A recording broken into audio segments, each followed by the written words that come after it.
नमस्कार मैत्रिणींनो, आज मी बनवणार आहे खेकड्याचा रस्सा।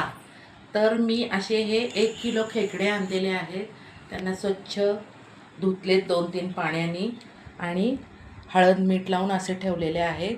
तर मी आता खेकड्याचा रस्सा करण्यासाठी हे साहित्य घेतलेलं आहे।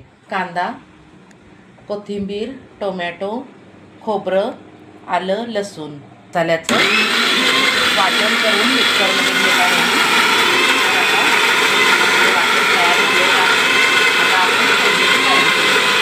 आता आपण कांदा टाकत आहोत।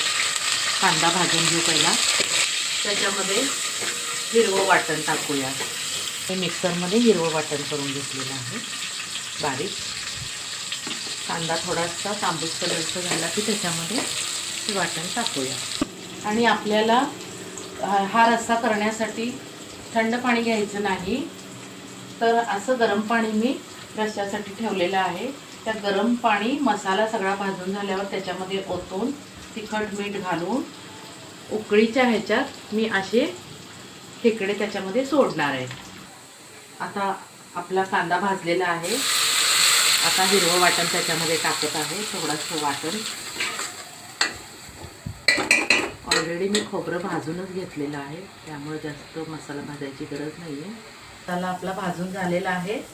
आता त्याच्यामध्ये मसाल्यामध्ये मी हे खेकडे टाकत आहे। मसाल्यामध्ये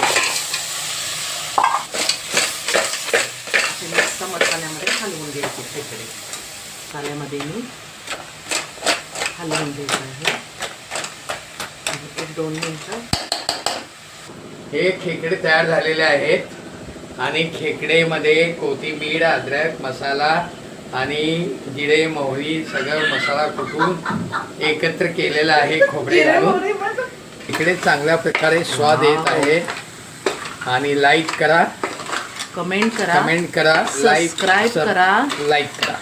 आणि रेसिपी आवडली असेल तर लाईक करा। तर आपली खेकड्याची रेसिपी मसाल्यामध्ये 2 मिनिटं खेकडे मी हलवून घेतले। आता गरम पाणी टाकत आहे। गरम तिखट मीठ घालून गरम पाणी घातलेलं आहे। गरम पाण्यात खेकडे मस्त त्यांचा मगज शिजून येतो 1-2 मिनिटात।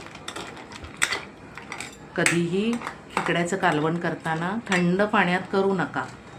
थंड पाण्याने खेकडे आकुंचन पावतात